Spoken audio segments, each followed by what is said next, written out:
Hello. Tuesday training time. I'm excited. So today is all about creating a sellout program. I'm just going to check that I'm live because typically I'm on the laptop doing the old laptop thing.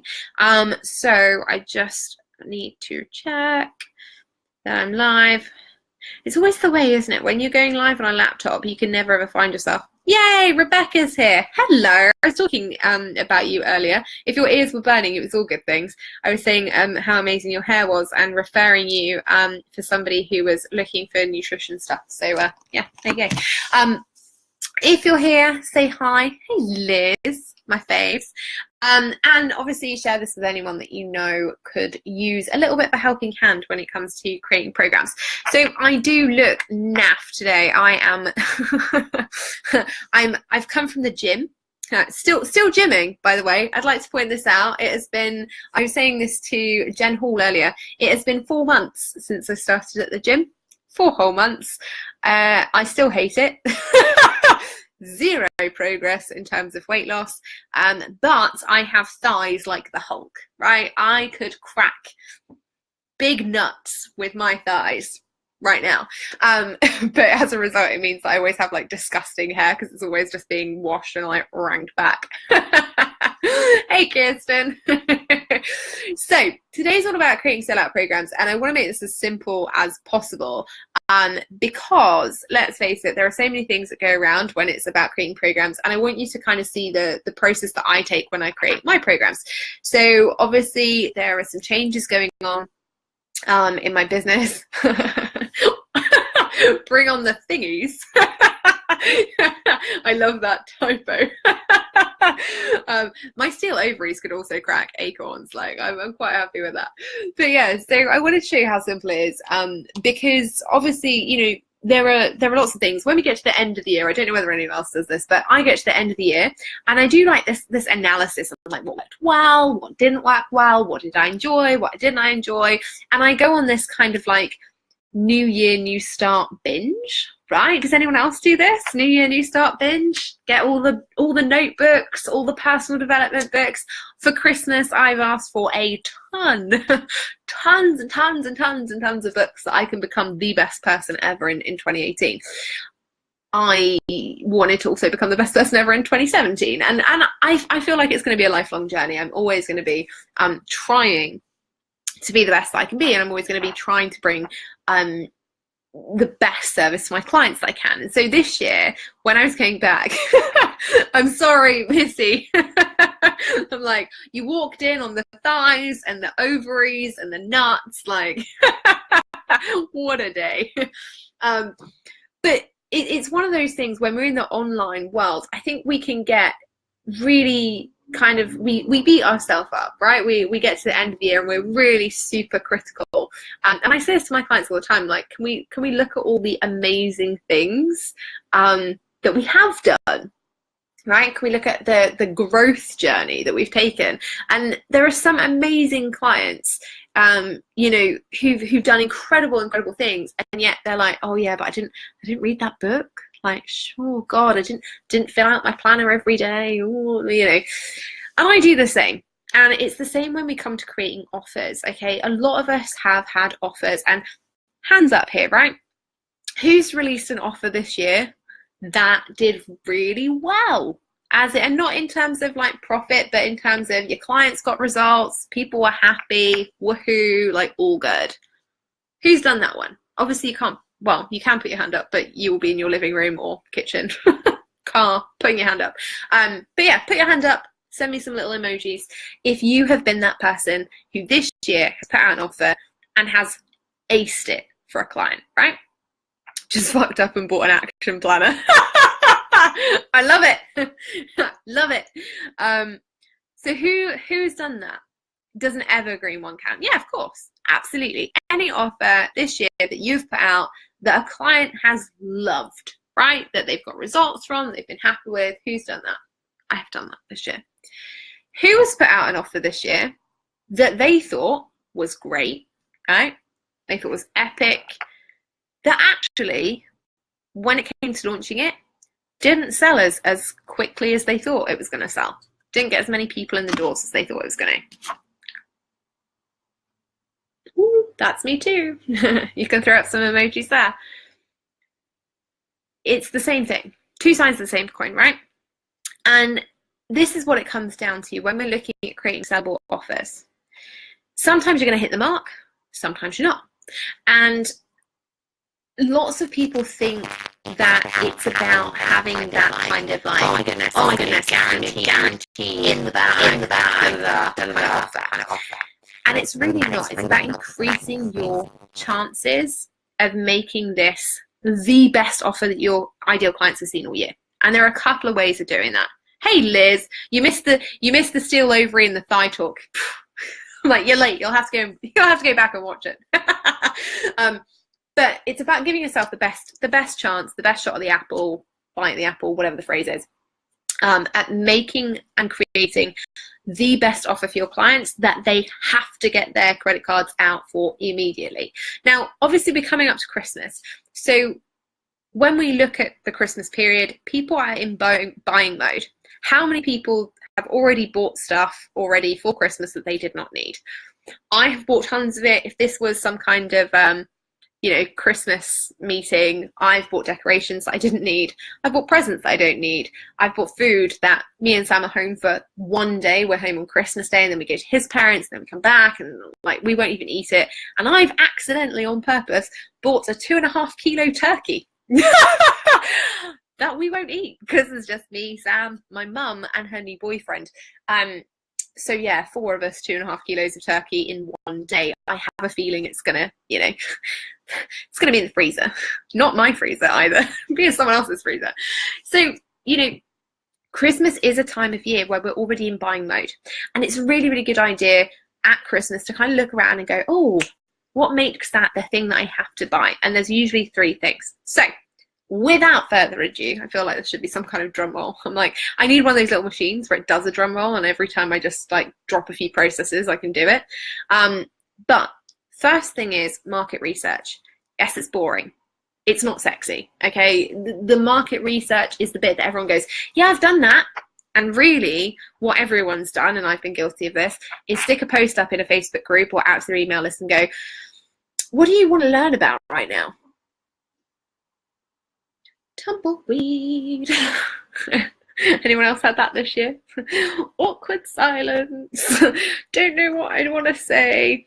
And then, right, you get a bunch of people. Hey, Gemma. You get a bunch of people and they will comment with different things. So like one person's like, I want to learn about list building. And you're like, woohoo, list building. And then another person is like, yeah, I want to learn about pineapple selling. And you're like, fuck. Okay. And then you get somebody else who comes in, I want to learn how to make money, I want to learn how to get clarity, I want to learn how to set goals, I want to learn about Facebook ads, and you literally get like hundreds of ideas. So it goes that way, you get like hundreds of ideas, most of which are completely irrelevant to your business because you don't teach how to sell pineapples, etc. Or it goes the other way and you ask the question, it's kind of open-ended, and you're like, yeah, I'm just going to let people tell me, and you get complete crickets, tumbleweed, everything that is silent. I've always found this really ironic actually, because crickets are the loudest things on the planet when you're kind of like in a quiet space. All you can hear is like so I've never really kind of understood why we have crickets, but yeah, sure. I haven't bought anything for Christmas whether I need it or not. I'll be shopping like a man on Christmas Eve. You'll see Sam there. He shops on Christmas Eve every year, and he says, I quote, I like the adrenaline rush. Love the adrenaline rush, Jess. I'm like, he gives me a heart attack. I get really stressed about it. So the first thing to creating a sellable offer and a super sellable sellout offer is do your market research properly. Okay, help people self-identify.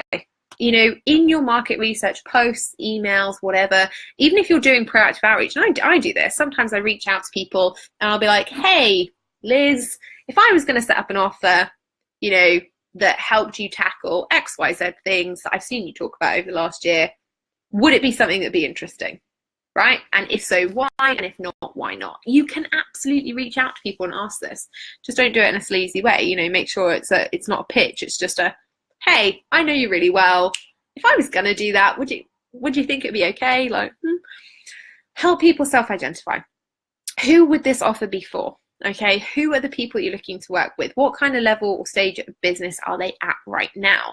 And that's really easy to pop into a post. You can do it based on income. You can do it based on like the time in business, relationships. You can do it based on how much weight they want to lose. You can do it based on a time frame, like anything you like. But honestly, it's really helpful for people to be like, oh, actually, yes, that is me. So having the, hey, if you are a business owner who's been in business less than 18 months and you're looking at growing your email list, what would be the most helpful thing for you to learn right now? Would it be how to create the right opt-in to get the right clients, like and actually collate an email list of amazing people that are going to buy from you? Is it going to be how to monetize the list that you already have, like a small list? Or is it going to be about how to use different kinds of traffic to build your list in the quickest time possible? Yeah? Do you see how that's more specific? Hey, Susan, how are you, my lovely? Do you see how that's more specific? And the person that it talks to immediately goes, oh, I've been in business less than this period of time. I'm growing my list right now. Actually, what is the bit that's keeping me stuck? And that makes your market research a lot easier. Now, the other thing with this is if you're working with corporate companies, and I know a lot of people have migrated over to LinkedIn, and I love it because I love LinkedIn and it makes me so happy. But if you're doing that with corporate companies, do the same thing. Don't be afraid to reach out to your contact at a corporate company and be like, hey, look, this is what I'm thinking about in the new year. Would this potentially have helped your organization achieve X this year? If this offer had already been available, would this have been something that would have helped your employees, etc., etc., etc.? Okay, market research is key. The amount of people that I get who come to me and they say, Jess, my product isn't selling, my service isn't selling, and we look at it and we go, okay, your audience wants, I don't know, that your audience wants to make more money in their business, but you're teaching them how to set up an evergreen sales funnel using webinars. It's different, okay? The offer is different. It's not congruent with what your audience has asked for. So make sure that if you're creating new offers for 2018, that you are looking at who are my audience right now? What is their biggest problem? What are the problems they're experiencing this year? What's going to make their lives easier next year? Okay. On to that, right? Onto the old, okay, we've done a market research. We know what our audience is looking for. We know what they want help with. Next comes communication of value, right? This is huge. Who here, I'm doing the hands up thing tonight. I'm like, party all around. But who here has had an epic offer, and I'm British, so I do this all the time, but has got this epic offer, knows that it will change lives, businesses, health, relationships, etc., and then has been like, hey guys, I have this offer and it's sort of okay. Maybe you should buy it. Like, it would be great if you could buy it because it would kind of help you. Right? And this is the face that Max makes when you go to cuddle him and he's like, I sort of don't really want you to do it. He does this. He's like, oh, which makes my double chin look lovely. But that's the kind of feeling, right? Communication of value is huge. Hi, Claire. Liz, that's totally where I fall down. It's where everyone falls down, right? So communication of value is key. If you have gone to the effort of doing a load of market research, knowing exactly what your ideal clients have an issue with, bothering to put that into a program or a service or a product that genuinely is going to massively benefit them, why are we not shouting about that? Why are we not communicating the true value? Why are we not saying to people, this is going to save you time, money, energy, save your marriage, help you get the new love of your life, help you train the Satan dog from Timbuktu, Max's nightmare. Why are we not shouting about it? Because that communication of value is key. Remember, your audience thrive on your confidence about your offer. If you show up and you're kind of apologetic about it right from the start, what do you think they're going to be feeling like?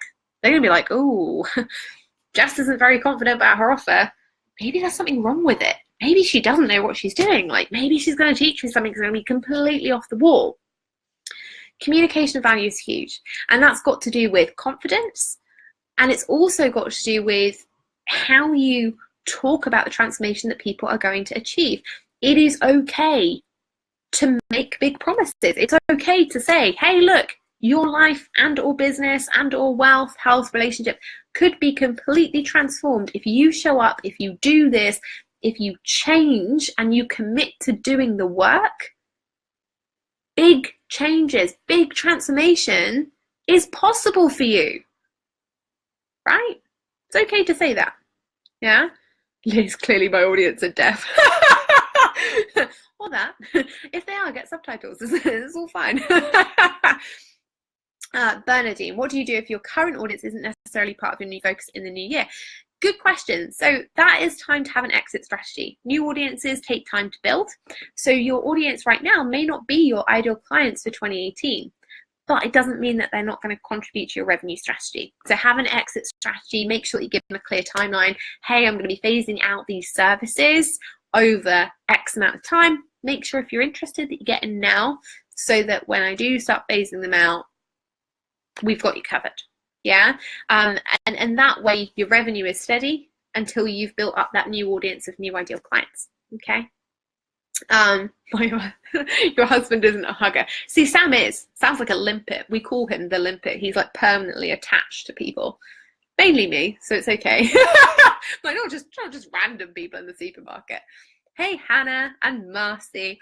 But yeah, so the second one, communication of value, is really, really important. And this is, yes, it's communication of value in terms of transformation that they can achieve.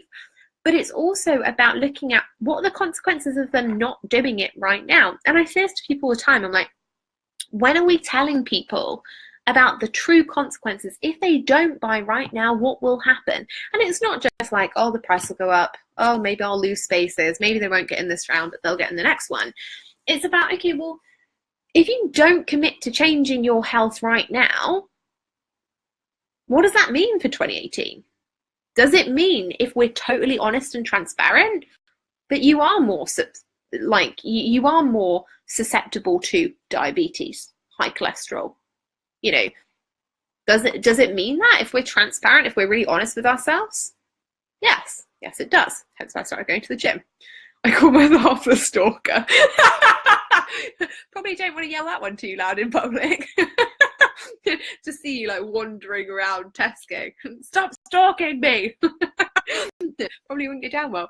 But yes, it's that kind of thing. Don't be afraid to tell people that there are consequences to not changing, right? It's not your job to bully people into investing with you. That's not the purpose of this.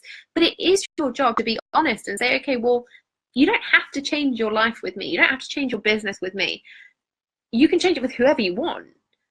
The point is, if you don't change it, these are the consequences. Like, this is what you're setting yourself up for, because we're all adults, right? Actions have consequences. I know if I eat too much cake, I'm going to put on weight. I will feel like crap. I will look like crap. Ultimately, it makes me very, very difficult to live with. However, nobody ever says it to me. Nobody wants to say it to my face. Hey, Jess, eat that pork pie, and actually your shape is now going to be round and you're going to be unhappy with yourself, right? My PT, on the other hand, did. He was like, look, you wouldn't be spending such a long time in the gym doing completely the wrong things for you if you were happy with the way that you looked. And he was right. And he had the balls to say it to my face. And I respect that. Yes, it wasn't easy to hear. And this is the thing, we want to nurture our audience. We want to make them feel good. But sometimes we can't just give them the sugar-coated. And who is it in here who has the amazing meme? Is it Liz? Liz, are you the one who says you can't polish a turd? Is that you? Well, I'm sure it is. But it is that kind of thing of you can't shield people from the consequences of their actions, okay? Because it's irresponsible. If you don't let them know what the consequences are of them continuing down that road, you're participating in their story. Yeah, you're enabling them because they're like, oh well, if I was that bad, if my business was really not going well, then someone would have said. But nobody ever says, right? Because everyone's like, no, I want to be here and like unicorns and hearts and flowers and blah blah blah blah. We can't always do that. Okay. I love it. You can't polish a turd, but you can roll it in glitter. What an image. I'm like, now I know what's on my Christmas list. Joke ones, not actual real ones. If I get any of those through the post, I will vomit. But it's that kind of thing. We have to be honest, and it is okay to say to your audience, regardless of whether you buy from me or whether you buy from somebody else, I just want to let you know that if this pattern continues, these are the consequences that you can expect to see. And I'm letting you know that because I care. Because ultimately, I don't want you to make the same mistakes that I or my clients or whatever have made, and for you to have to go through that pain, when actually I can tell you right now, there's a simpler solution. Yeah? This is making sense for everyone. Everyone's cool with this? So communication and value is key. Hey, Angela, and I think this is the first time you've been on a live. This is the first time you've been on a live with us while I'm live. So hey, welcome. It's great to have you. So communication of value is the second point, and it really is key. Don't be afraid to be transparent. Don't be afraid to tell people about the consequences. And equally, don't be afraid to shout about how frigging awesome, amazing, ridiculously good your new offer is, because you have to be confident in it, right? Once people see you excited, you happy about it, second time, damn it, and I was on like 100% streak. It's still good to have you. Once people see how excited you are and how 100% in integrity and in alignment you are with the offer, they're going to be way more excited about buying it, right? And the way that we create a sellable offer is to create something that people want to buy through market research. People want to buy because we tell them that they need to, that there are consequences if they don't, that actually transformation is on the other side, it is possible. And the other thing to, creating a sellable offer is actually to promote it. And I know that I say this, and Bernadine commented yes, and a whisper is kind of accurate, right? But it sounds really simple. Everyone does it. I do this. Sometimes I launch things, and actually it's one of those things that I've been doing my accounts recently. And for anyone that's an accountant, I'm sorry, but really, they're just not enjoyable. But I've been looking over the year, and I've been looking at ROI, and surprise, surprise, the money comes from the things that we promote the most. I know, I thought that was crazy too. And when my accountant pointed it out, I was just like, there is a very bad word I have. There is a very bad word I want to say right now. But it's true, and sometimes we need that objective perspective. Sometimes when we promote our offers, we promote it once, and people don't buy straight away, right? Shock horror. Who's had that happen? And if you the more offers you put out, just as an FYI, the year that I put out 63 offers, I got a lot of times where I'd put out an offer and nobody would buy straight away. So, I'm fairly used to rejection now, and I'm okay with it, because it's not, a rejection isn't permanent, right? Just because somebody doesn't buy it straight away doesn't mean they're not going to. Typically, people need to have a couple of touch points with your offer, even if they know you and love you and like you and trust you and believe that you are the person who can help them get to where they want to be. Sometimes they need to see it more than once. Not everybody is like me. I love to buy things. I love buying things that have a good sales pitch. I'm a complete sucker for it. Not everybody is. Some people like to make, some people who are sensible and smart like to make considered decisions about buying, right? They like to think about it. They like to take time. They like to weigh up the pros and cons. So you've got to make it easy for them and promote it way more often than you probably are. Angela, we think we're talking about it too much, but generally we're not talking about it enough. Yeah, exactly. And one of my early mentors, she said this to me because I was like, hey, look, I've never had an online business. I don't want to talk about my offer too much in case people get really bored or they get really hacked off and they leave and blah, blah, blah. And she was like, honestly, with the rate and the speed that social media moves, you could literally promote it every minute of every day, completely naked with jazz hands in the newsfeed, and people still would be like, oh, you launched something? I didn't see that. And actually it made me feel a lot better, because yes, sometimes we're going to launch things. Sometimes you're going to see things a million times. You know, Todd Herman is launching right now. Everyone and their dog is an affiliate for Todd Herman, including me. And so you're seeing all the time, go and join 90 Day Year, go and join 90 Day Year, go and join 90 Day Year. And actually, if you're not in the market for 90 Day Year, because market research wise, you're not the ideal client, communications value wise, you don't see what the point is in it for you, yes, it's going to piss you off. Well, of course it is, because it's literally like seeing the same sandwich on the shelf every single day, you know, when you hate tuna or something. Claire, you mentioned 63 offers. Is it a bad idea to promote more than one program at a time? And does a launch generally do better than evergreen? Good questions. So I don't promote more than one thing at a time, because confused minds don't buy. If you give people too many options and they're all like different, people freak out and they go, oh, I'm not going to buy anything. And rightly so, because if you've ever ordered a Chinese takeaway and you've seen like the hundreds of things on the menu, actually you always end up going for the same sweet and sour chicken balls, because it just happens, right? It's easy, you know what you're going to get, you're just going to order that. So when I sold 63 offers, I had multiple offers going across different audiences. So at that point in my business, I had a lot of business coming in through LinkedIn, and I was proactively sourcing business on LinkedIn. So there were offers there. I had offers running to my Facebook community. I had offers running to my email list, and those things were all for slightly different audiences and targets. It's also a really good idea to mention here that in order to do that successfully, segmenting is your friend, right? Segmenting your email list will change your life. I kid you not, you know, that's one of the reasons that having 63 offers, despite being a complete nightmare to launch and a complete nightmare to actually run, was successful for me, was because these offers were going out to people who were targeted. Every time they were coming in through a specific opt-in, they were tagged with a specific tag, and I'd know when I was sending out those offers that they were relevant to that kind of person, you know, who'd signed up for that kind of opt-in, versus I'm going to launch 63 offers to just everybody in my audience and hope that one of them's going to stick with one person, right? So it's about definitely being targeted, and I wouldn't recommend that you launch more than one offer, it's Max snoring, at one point in time, unless you're running funnels, ads, and you have really good segmentation.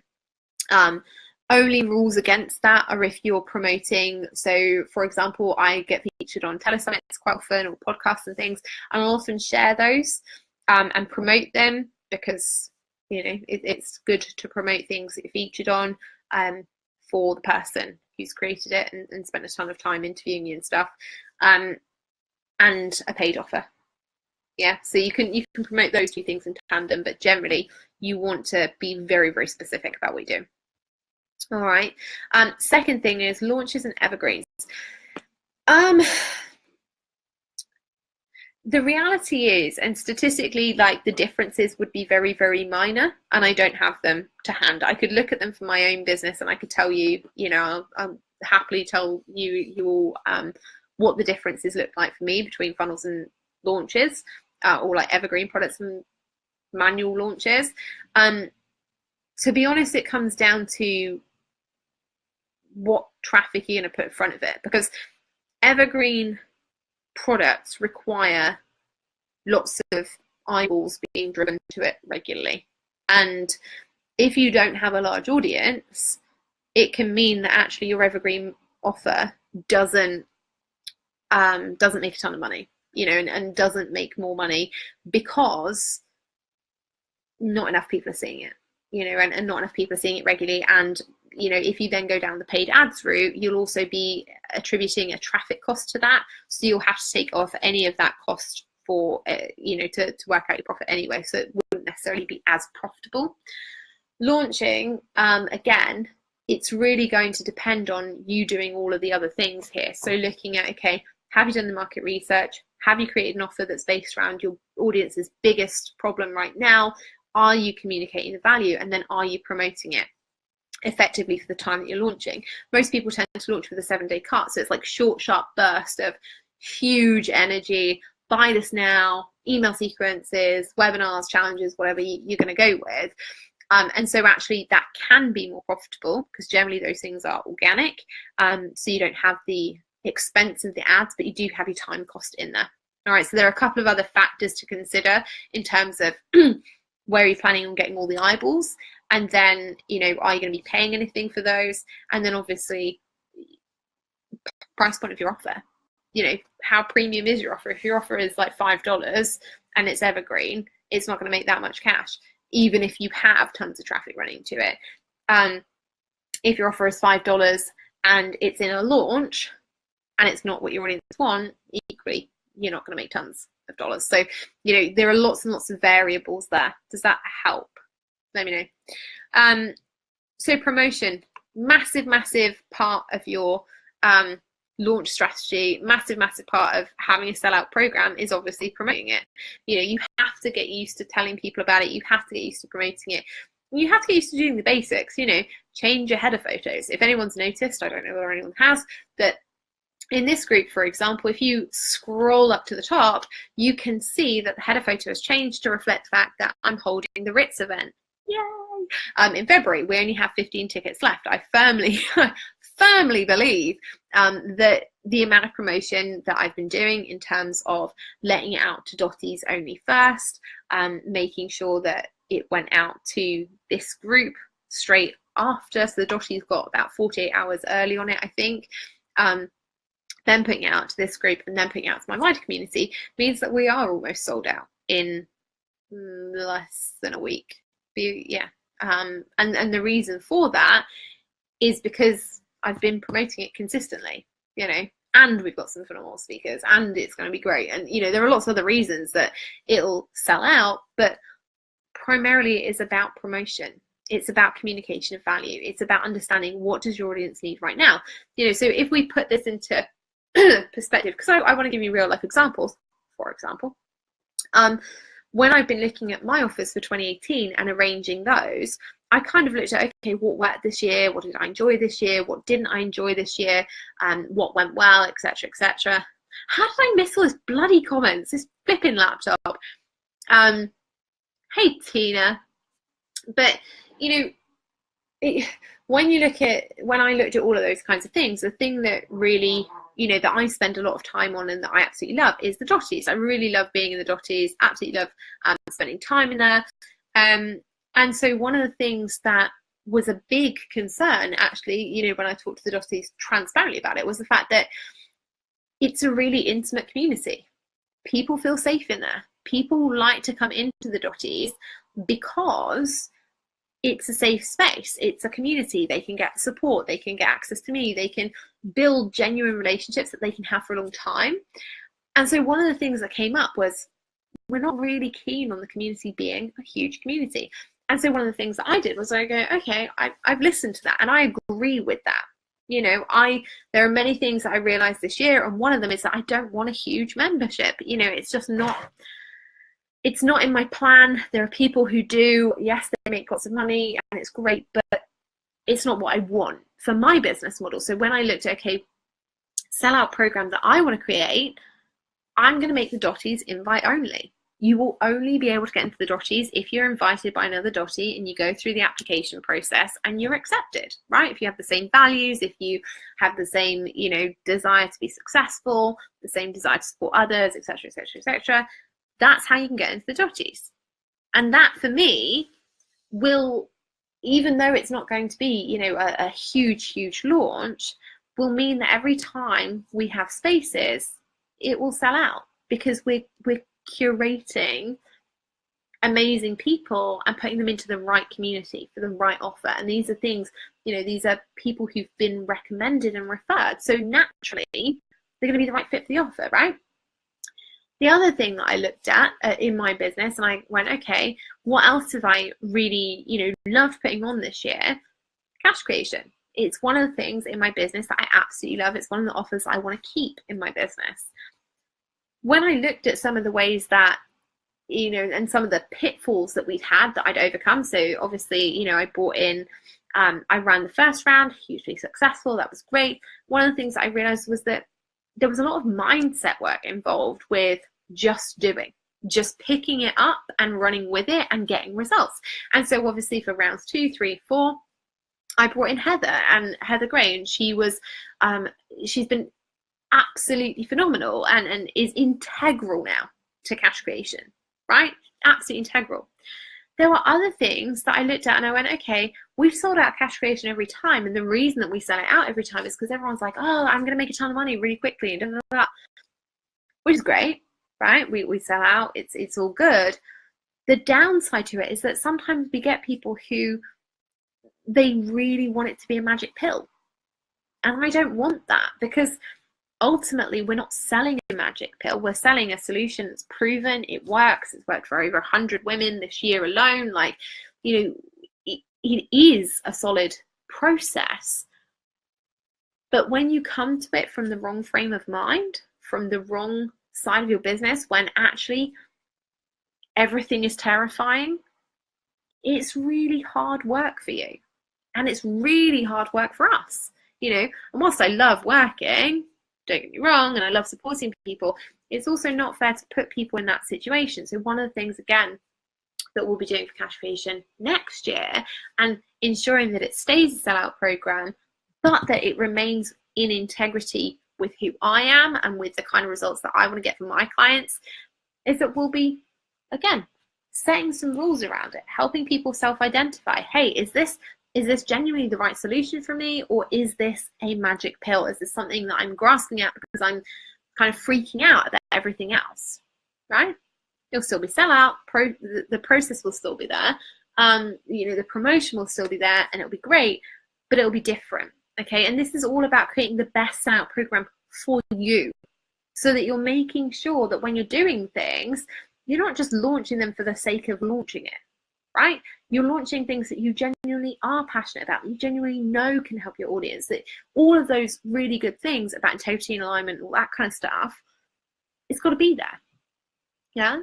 And then the final thing, you know, for me, the one thing I didn't do enough of this year that I really, really missed was, oh, I want some more one-to-one connection, right?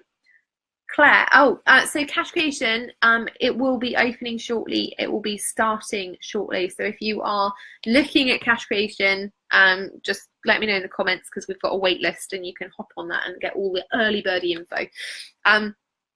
But yeah, I mean, one of the things I really missed this year was one-to-one connection. Now, I retired from one-on-one coaching at the end of September 2016.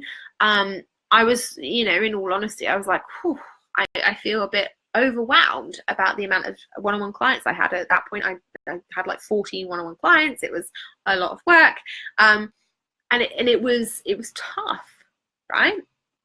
But this year I've taken a step back from it, and the one thing that I've really enjoyed have been the intensives that I've been doing with people, you know, 90-minute intensive, 3-hour intensives, or whole day intensives. And I've loved those. I really, really love them for short, sharp bursts of just helping people get the result they want to get in a super short period of time. Love it. You know, really, really like it. Some added support afterwards. I'm like, okay, cool.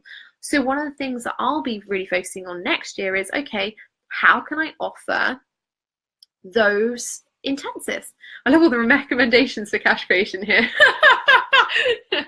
Marcy, don't worry, I've got the wait list, it's there. But most people don't know that I do those intensives, right? If I said to you right now, okay, how many of you know that I've been like, I offer 90-minute intensives, or I offer 3-hour intensives, or I offer day intensives? How many people would be like, oh yeah, I know that? Cue blank faces everywhere. And this is because, you know, it's not necessarily a lack of promotion thing. It's occasionally I'll extend offers out and be like, oh yeah, I remember, I like doing those. Do you want to do that? Like, it's all good. But we don't always, you know, I don't always promote them. I don't always stick them in a file and go, hey guys, if you want to go and book one, off you go, like, crack on. I didn't know that you did the intensive. See, right? And Bernadine's a dotty. She's in on all the stuff, right? And this is the thing, we don't promote enough. We worry about promoting. We kind of get caught up in, oh goodness, I'm going to have to do this and this and this and this and this and all that kind of thing. But we forget to kind of give the basic list of, hey, this is what I do. And when we're creating sellout programs, it's really important that you don't walk into a situation like I just have and go, hey, who didn't know that I did these things? And everyone's like, right? Because you don't want that for your business, okay? Do as I say, not as I do, in that respect at least. Liz, I knew you did day intensives. And this is the thing, right? So one of the things that I'm encouraging everybody to do in 2018 or beforehand, I'm going to be doing it beforehand because get on the bandwagon early and then I can just chill all Christmas, is putting out a list and saying, okay, these are the things I'm available for in 2018. And twice a month, there'll be spaces for things like day intensives, 90-minute intensives, 3-hour intensives, because I like them. I like doing them. And it's not an urgency thing. It's not a scarcity thing. It's not a, oh, if you don't buy February's one, then you'll never get July's. It's about looking at my business and going, okay, what works for me? What do I want to achieve? And for me, next year is all about streamlining, okay? How can I make, and let's be honest here, because we're business owners and mercenary though it sounds, I'm going to roll with it. How can I make as much money as possible in my business and give myself as much freedom as possible in my business whilst giving my clients the best service, experience, and results as I can, right? And that's the key thing, yeah? How can I make as much money? Because I want to make a ton of money. I'm okay with that. Like, I never used to be okay with that, and I wrote a post. If you haven't seen the post about shame earlier this week, go and check it out, because it's, I think, massively valuable, but then I wrote it, so. But it's true, right? Sometimes we have this feeling that we're like, oh, I don't want to put things out, oh, I don't want to say this, or will it look like false urgency, scarcity, etc. Reality is, I kind of don't care anymore. I want to make a lot of money in my business. You know, that's why I set it up. I wanted to have freedom. I wanted to be able to spend money on stupid things if I wanted to. I wanted to be able to support my family. There is nothing wrong with saying that you want to be wealthy, but there's a very big difference, and something I've realized is there's a very big difference between saying and owning, I want to be wealthy, and then going out and doing the required action or taking the required action to make it happen, right? And that required action is sales. I love it. Everyone's excited about the 15 minutes. If you're a dotty, you have 15-minute calls every quarter. So I love that. It's like my favorite thing. And it's one of the reasons actually that I really want to go into next year and do more intensives, because I have such a good time when I'm doing my dotty calls. But yeah, so these are the things that I want you to be thinking about. When you're thinking about creating sellout programs, it's not about having a Marie Forleo-esque launch. Okay, I'm a huge admirer of Marie Forleo. I think she's great. You know, I think that big launches can be epic, right? But when you're creating sellout programs, your sellout program, and mine was, you know, I had a mastermind that was a sellout program. I sold 6 spots. It was high ticket, high touch, premium offer. I didn't need more than 6. I didn't want more than 6 people, because if I'd have compromised and gone for 10 people, you know, we had people that we had to turn away, I'd have compromised on the service I could give my clients, and therefore the results that they would get, and therefore the experience that they would have. You know, there are some things that money is not worth, and, you know, my reputation is one of them. I could make a ton of money up front. I know people who've sold, you know, and if we look at some of the major programs that have happened over the last couple of years and the launches, they've been huge. People have made millions off the back of these launches, but not everybody's raved about it. Not everybody's had the best experience. And, you know, percentage-wise, it's very, very high. And that is not something that I'd be comfortable with in my business. So when you're creating those sellout offers, it's about going, okay, do I want this to be high ticket, high touch, premium offer and accept 5 to 10 people? Or do I want this to be a huge... I'm not quite sure how to help you with that. Alexa the robot. Do I want it to be a huge 40-person launch? you know, and sell that out. And if you do have an opinion on that. Alexa apparently has an opinion on nothing. But if you do want it to be a large launch, then we need to look at those earlier steps. Market research, pain points, what is the biggest problem right now? Communicating the value, making sure that they can see all the awesome that is included, and making sure you're promoting the damn thing, right? She does. I can't say her name because otherwise she keeps beeping and it just, terrifying. But yeah, so is this all making sense? Liz, I love that. Marie Fournier makes about 12 million turnover on a B-School program, so has a significant launch budget plus affiliates. Work hard. Exactly, and this is the thing. You've got to decide about the kind of launch you want to have. And I'm going to do a training on that next week because I think, you know, different kinds of launches are always good things to cover. And I think what we're seeing in the online space right now is that everyone's like, oh my God, to have a launch, I can only do a challenge and then a masterclass and then sell stuff. Or I can only follow the product launch formula, or I can only follow what so-and-so is doing. And really, launching isn't about that. Launching is literally just, I have something to sell. My door is open. Come buy things, right? And I think we're all making it kind of complicated. So next week is all going to be about launching, okay? But I just wanted to run through programs, creating them, how to make sure they sell at a basic level so that you can go away and do that, right? You can go away and create something today and be like, okay, what's the big problem with my audience? How am I going to solve it? Here's the offer. Buy buy my things, promote the crap out of it, right? Hey Joyce, yeah, I know I'm not a massive launch fan either, you know, not a product launch fan anyway. I hate all the video series email sequence things. It just does my head in, mainly because I'd have to put makeup on to do a video series. Like, no, exactly, I don't have this kind of aspirations anymore, and it's fine, right? Everyone gets a launch in the way for them. You get to sell the right programs for you, get to run the right business for you. Let's maybe stop being so cookie cutter about it and go, okay, what do I actually want to sell?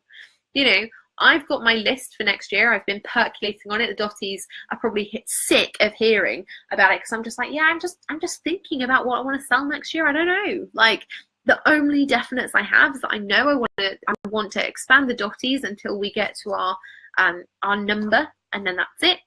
And then, you know, replace people as and when people leave, because people do, you know, and they go on and they do amazing things elsewhere and they have different needs, and that's cool. But I only want to be replacing those people and those spots. And then I want to do cash creation because I love that and that's really cool. And I know I want to do the mastermind, right? I want to do that again. And so these are the things, right? Other than that, I don't know yet. I'm still percolating on it. I'm still sat here with my bit of paper going, did I really enjoy this? You know, and this is what it comes down to. Did I really enjoy it? Did I enjoy the launch? Did my audience use it? What kind of results did they get? Therefore, how do I feel about it now? That's what I'm focusing on. Not, okay, well, you know, everyone else is doing all that kind of stuff, so I'm maybe going to do that too, and da-da-da-da-da. That's not really how you want your business to run, because ultimately, if you create your business, if you create your programs, offers, anything on the basis of what somebody else is doing, you're creating and you're remodeling their business in your life, and it might not fit. All right? We have to have joy. Yes, we do. It genuinely is the most important thing. So there you go, my lovelies. If you have any questions, feel free, ask away. I'm here, obviously, to help. And like I say, next week I'll do a training on launches and what kind of launches you could do, how you can tailor launches for your business, and what that can look like. But just to warn you, like, that's such an evil laugh. Did anyone else hear that? I'm like, it's because I've got a cold and also have a fairly evil laugh. Anyway, but just to warn you, you know, I am going to be launching things upcoming. There are going to be a list of services coming to the group. You know, please don't sit on the sidelines and kind of look at it and be like, oh God, she's selling to us again. You know, kind of look at it and think, oh, what could Jess potentially bring to me and my business this year? And if it's nothing, that's cool. And if it's something, get in touch early, because you know, I ran 2-day intensives a month this year, and they were like booked out months in advance. So if you do see something, please don't sit on the fence. Like, get in touch and we can have a no No hassle, no pressure conversation about it. All right. Any questions? Shout. That laugh. It's horrible, isn't it? I was just like, I should make money from doing like adverts where I'm like, that would be so epic. Love the idea of doing a list of services. Yeah, exactly. So that's what I'm going to be doing this week. I'm putting a list of services in the group. If you like them, let me know. If you think there are things that I didn't put in there, let me know. If you're my ideal client, you're like, Jess, you're speaking to me, and I just want to let you know that. Let me know that too. That'd be awesome. All right. Other than that, have a wicked Tuesday night. I'm going to have a glass of wine. It's been a very long day. An amazing day, but my personal trainer battered me, really put me through some paces, so I'm going to go and do that. The laugh is quite grinchy. That's made my day. I'm going to have a glass of wine and I'm going to watch Holby City. Glamorous as ever, I'd like to point out. All right, so have a really, really good day. If there is anything that you need, please let me know. Always feel free to tag me in the comments if you're watching the replay and stuff. Feel free to tag me. I'll be back in and check it later. And hopefully I'll be seeing you all at the Ritz, whether it is virtually if you are an international attendee or in person, so I can give you a big old hug in real life. Awesome. I will see you soon, my loves. Have a really, really good day. Bye.